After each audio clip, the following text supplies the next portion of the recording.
안녕하십니까. 맥체인 성경 읽기 창세기 8장, 마태복음 8장, 에스라 8장, 사도행전 8장입니다. 첫 번째 창세기 8장, 본문 이해에 도움이 되는 중요한 배경과 맥락을 소개합니다. 창세기 8장은 홍수가 끝나고 노아와 그의 가족이 방주에서 나오는 과정을 다룹니다.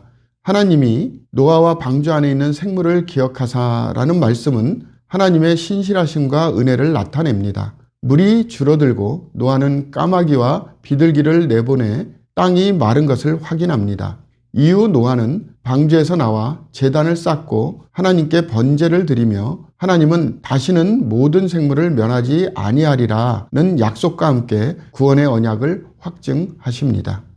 본문의 중요 구절을 소개합니다. 창세기 8장 21절 여호와께서 그 향기를 받으시고 그 중심에 이르시되 내가 다시는 사람으로 말미암아 땅을 저주하지 아니하리니 이는 사람의 마음이 계획하는 바 어려서부터 악함이라. 내가 전에 행한 것 같이 모든 생물을 다시 멸하지 아니하리니. 본문을 적용하는 데 도움이 되는 가이드라인입니다. 창세기 8장은 하나님의 신실하심과 구원의 약속을 가르칩니다. 우리는 하나님의 은혜에 감사하며 그의 약속을 믿고 소망 가운데 살아야 합니다. 또한 노아처럼 하나님께 예배하고 모든 삶의 상황에서 그의 뜻에 순종하는 삶을 살아야 합니다. 두 번째 본문 마태복음 8장입니다. 본문 이해에 도움이 되는 중요한 배경과 맥락을 소개합니다. 마태복음 8장은 예수님의 치유와 권능의 사건들을 기록하며 메시아로서의 예수님의 능력을 보여줍니다. 나병 환자를 깨끗하게 하시고 백부장의 하인을 고치시는 사건은 예수님의 치유 사역이 유대인뿐 아니라 이방인에게도 미친다는 점을 강조합니다. 폭풍을 잠잠케 하신 사건과 귀신 들린 자를 치유하신 사건은 자연과 영적 세계를 다스리시는 예수님의 권능을 나타냅니다. 이 장은 예수님이 창조주로서의 권위를 가지신 분임을 증명합니다. 본문의 중요 구절을 소개합니다. 마태복음 8장 32절 그들에게 가라 하시니 귀신들이 나와서 돼지에게로 들어가는지라 온 떼가 비탈로 내리달아 바다에 들어가서 물에서 몰사하거늘. 본문을 적용하는 데 도움이 되는 가이드라인입니다. 우리는 예수님의 치유와 권능을 믿고 모든 두려움 속에서도 그분을 의지해야 합니다. 삶의 어려움 속에서도 하나님의 주권과 다스리심을 신뢰하며 예수님의 능력을 통해 우리의 믿음을 더욱 강화해야 합니다. 또한 복음이 모든 민족에게 전파되어야 한다는 점을 인식하여 그 사명을 동참해야 합니다. 세 번째 본문 에스라 8장입니다. 본문 이해에 도움이 되는 중요한 배경과 맥락을 소개합니다. 에스라 8장은 에스라가 바벨론에서 예루살렘으로 귀환하는 과정을 기록하고 있습니다. 이 장은 귀환한 백성의 족보를 열거하며 특히 레위인을 모집하는 데 집중합니다.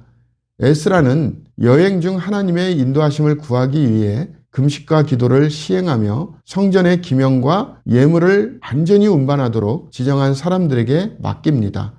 여호와께서 그들의 기도에 응답하시어 그들은 예루살렘에 무사히 도착해 성전 기물을 제사장에게 넘기고 제사를 드립니다. 이 장은 하나님의 보호와 은혜를 구하는 믿음의 여정을 강조합니다.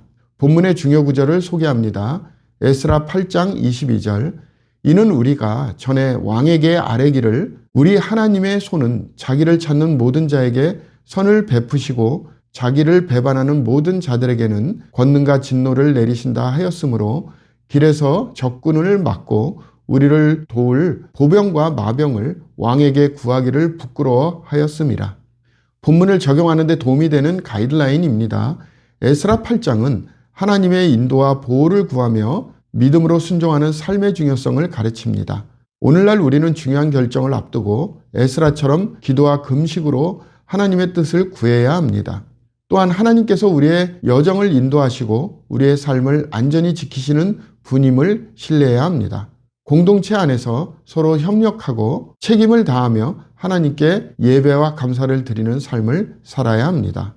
마지막 사도행전 8장입니다. 본문 이해에 도움이 되는 배경과 맥락을 소개합니다. 사도행전 8장은 스데반의 순교 이후 복음이 사마리아와 이방인들에게 확장되는 과정을 기록합니다. 빌립은 사마리아에서 복음을 전하고 많은 표적과 치유를 통해 사람들이 믿게 됩니다. 이후 시몬 마술사의 회심과 잘못된 동기를 책망받는 사건이 기록됩니다. 에티오피아 내시가 이사야의 말씀을 읽고 빌립의 도움으로 예수님을 믿고 세례를 받는 장면은 복음이 이방 세계로 확장되는 중요한 계기가 됩니다. 본문의 중요 구절을 소개합니다. 사도행전 8장 35절, 빌립이 입을 열어 이 글에서 시작하여 예수를 가르쳐 복음을 전하니. 본문을 적용하는 데 도움이 되는 가이드라인입니다. 우리는 사도행전 8장을 통해 복음 전파의 중요성과 성령의 인도하심을 배워야 합니다. 모든 상황에서 예수님을 증거하며 복음을 듣지 못한 사람들에게 다가가는 헌신적인 삶을 살아야 합니다.